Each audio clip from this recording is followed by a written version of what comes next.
Avinu lived 175 years and has 3 parshios in the Torah dedicated to him. Lech Lecha, Vayera, Chayesara. There's a lot to learn from those parshios, to learn about Avraham. Yaakov lived 147 years and he had 6 parshios about him. Vayetze, Vayishlach, Vayeshev, Mikes, Vayigash, Vayechi. Also, a lot to learn about Yaakov. But Yitzchak lived 180 years, more than everyone. And he only gets 1 parsha, Parshas Toldos. So as we learn through this week's parsha, it's important to try to learn as much of the lessons that we can about our great of the Avos, Yitzchak, and try to inculcate it, integrate it into our lives. The Rashba writes that the 3 first brachos in Shemoneh Esrei correspond to the 3 Avos. Magen Avraham, of course, is related to Avram. And the second bracha, he writes, the bracha of Gibor, Mechayei Meisim, refers to Yitzchak. In fact, even though the Pashup shot of the Torah is not this way, but the Chazal tell us that at Akeidah Yitzchak, as the knife, Avram was putting the knife closer to Yitzchak's neck, Yitzchak's neshama actually left him. Yitzchak actually died and had a Tchias HaMeisim. He came back to life. At which point he actually said the bracha, Baruch Atah Hashem Mechayei Meisim, which is the bracha that we say in Shemoneh Esrei. The Rivka writes, one of the Balei Tosos, that when Rivka was coming and approaching Yitzchak for the first time, they're about to get married, so it says that she was on her camel and she fell off her camel. The question is, why did she fall off? So the Rivka says, because Rivka saw that Yitzchak had just emerged from Gan Eden. He had died, he was resurrected, and he's coming back from Gan Eden, and he was on his head, he was standing on his head. Because people in Gan Eden stand on their heads. Why is that? For a different schmooze. But she saw that, wow, look, this is the guy I'm marrying, comes in straight out of Gan Eden, on his head. She was so astonished and blown away that she fell off her camel. So Mechayei Meisim, the bracha of Ata Gibor, refers to Yitzchak. Yitzchak is the middah of Gevurah. Gevurah is the character trait that we normally associate with strength. Going to the gym, working out, building our biceps, strength. Now the problem is, if you look at this week's parsha, it seems actually that Yitzchak is quite a weakling. We would call him the opposite of someone being strong. For example, Avram, he fought the war with the 4 kings and the 5 kings. Yaakov fought the war with Shechem when Dinah was abducted, and he sent Shimon and Levi to go ahead and fight. Avraham and Yaakov were fighters. Yitzchak, it seems that first of all, we don't see any wars, and on the contrary, any time there's a little bit of some type of confrontation, Yitzchak seems to run away. The pasuk says that the Avdei Yitzchak, they dug these wells, and there was fighting there. The Roei Grar him. So what did he do? He left. Then they went ahead and dug some more wells. There was some fighting over there. They left again. Finally, they get to the 3rd place. They dig the wells, and it doesn't seem like anyone's coming to fight. So they named the place Rehovot because it's Rachav. It's wide. There's no fighting over there. And then the next pasuk says that he went out and he left again. The Rashbam says the reason they left is because they were scared that maybe they'll be fighting. So it seems like Yitzchak is always running away from these difficult situations. On the contrary, to contrast, early in Parshas Vayera, when Avram met up with Avimelech, so the first thing he does is he starts to yell at him in Perek Chaf Aleph Pasuk Chafei. He yells at him about his avadim that stole their wells. Like Avram says, "Hey, you took my wells. I'm gonna fight with you." And Yitzchak seems to just keep on running away. Doesn't seem like he's too strong. So what does it mean that this bracha of Ata Gibor refers to Yitzchak? So the answer is that we see some other words, other adjectives that are attributed to Yitzchak: pachad Yitzchak, yira, some forms of fear. And what that really means, Rav Hutner points this out, that we have 2 emotions. We have ava, love, and yira, fear. And the Ramban tells us that the mitzvahs aseh, the positive commandments that we have, the mitzvah to put on our tefillin, that reflects our middah of ava, of love. I love Hashem, so I want to do for Hashem, so I do an action. Mitzvahs los aseh, the negative commandments, that comes from yira, from fear. I'm scared of doing something wrong, so I don't transgress a certain avera. But Rav Hutner says if you take a step back for a second, that actually makes no sense. Because there's sometimes that you do something for someone because you're scared of a situation. And there's sometimes that you don't do something because you love someone very much. Someone asks you for some dangerous material. You love the person. You're not going to give it to him. You'd be a terrible friend to give it to him, right? So sometimes you don't do something because you love. You're not scared of anything. You just love the person so much you wouldn't want to give him something that's going to hurt him. So who said that love brings positive commandments and fear brings negative commandments? So Rav Hutner teaches us a very, very important lesson of what love really means and what fear really means. He writes that ahava means to expand. Anytime you give or expand yourself in any form, that's called ahava.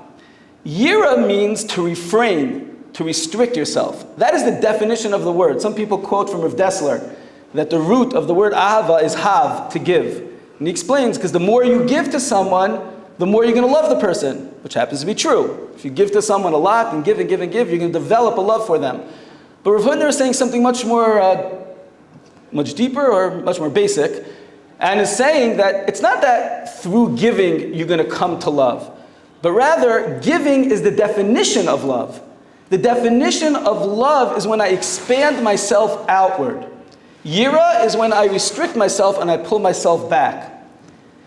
The Gevurah, the Yira, the Pachad that we refer to when we think about Yitzchak is about the Mishnah in Pirkei Avos in the beginning of the fourth parak, Ezehu Gibor Koveshet Yitzro. What's called someone who's strong? It's not someone that's working out in the gym and building his outer self, but rather it's someone who has an inner strength.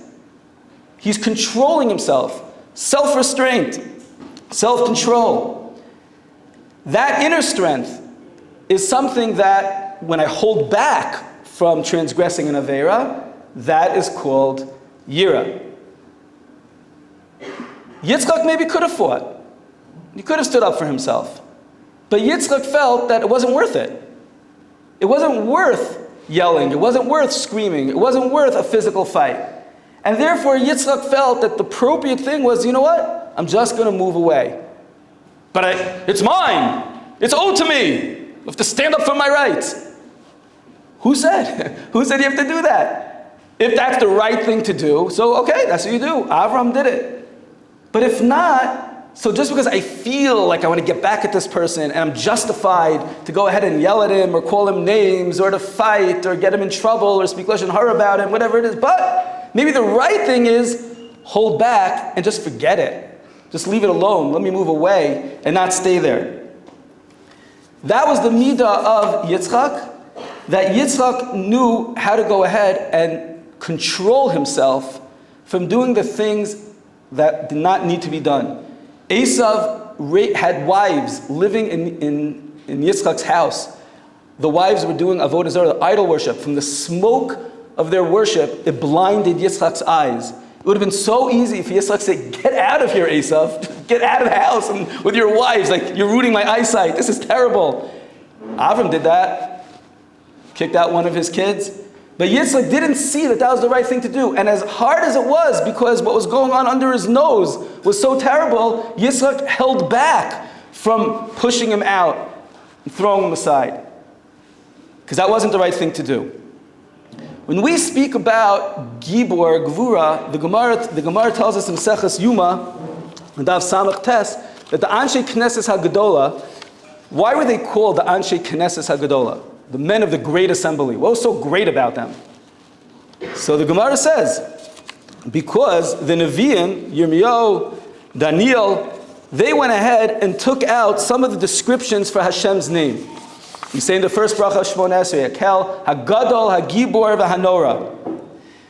And the Moshe gave those names. And Daniel deleted one of the titles, saying the Jews are being slaves to strangers. Where's Hashem's Gevurah? These enemies are like taking over the Jewish people. Where's the Gevurah? Where's the strength of Hashem? But the Anshe Knesset Gedolah put it back in the title of the first bracha of Shemoneh Esrei, explaining on the opposite. The greatest way of us seeing Hashem's might is that He doesn't take revenge immediately on those who go against Him.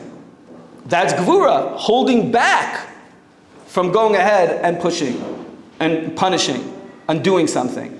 When we speak about Elokei Yitzchak, that Hashem is the God of Yitzchak, it means the middah of Hashem, that sometimes Hashem waits. Maybe I did something wrong and I deserve a punishment right away, but Hashem holds back. He's a Gibor, as we express, as is expressed in Yitzchak, that Yitzchak also held back and didn't go ahead and do things that were not needed to be done.